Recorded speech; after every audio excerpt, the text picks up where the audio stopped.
Well, happy Sunday, Resolve Church family. This Sunday is a special Sunday because this is the last Sunday of our pre-recorded sermons. Woohoo!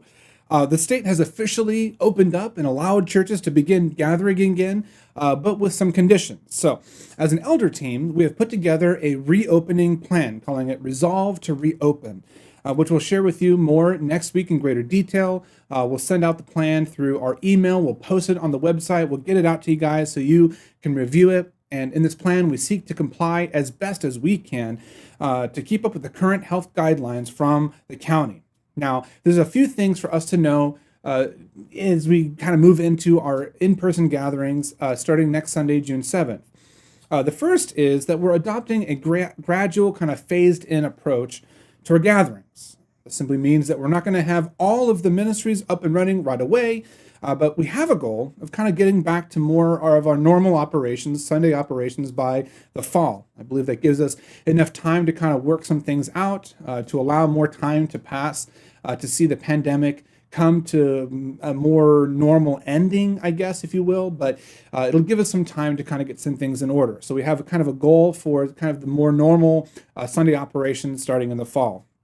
Now we're going to have a max capacity of 100 people inside the building. Now we've adjusted the chairs to accommodate for appropriate social distancing, and we'll also be setting up seating outside in the parking lot because I know that some of us might actually feel more comfortable sitting outside for an in-person service. We want to be able to give as many options for people to participate as possible. And for those of us who come, I want to encourage that you sit together with your families or married couples and give really some space between other families and other couples.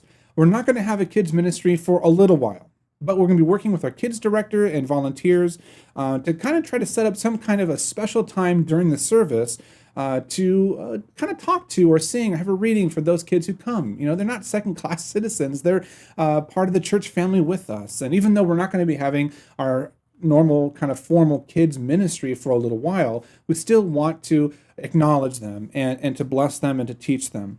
Now, we will be required to wear masks for at least the first few weeks. So if you have a mask, please plan on bringing it. If for some reason you forget it at home or you don't have one, our church is very happy to provide you one.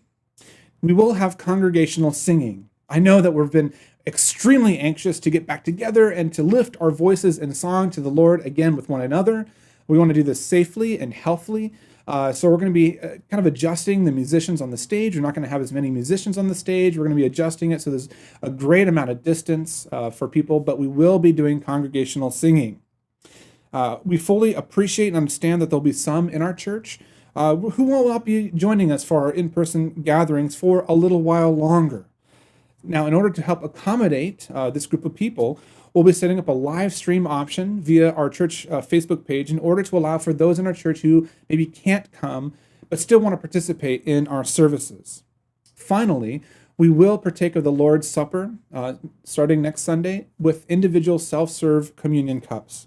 I personally am extremely excited to get us back together again. I believe the Lord has been so good to us as a church to keep us together, and in many ways, not just keeping us together, to allow us to thrive as a church in this season. Thank you all. Thank every single one of you. Just personally, I want to say thank you for your continuing commitment to Christ and to his bride, the church, and to our church. It has been one of the greatest honors of my life to help shepherd this wonderful community of faith in these trying times, the dark waters of pandemic. I just have been blessed beyond measure to call myself one of your pastors. I cannot wait to see how God will continue to transform us as we move out of this season of pandemic together.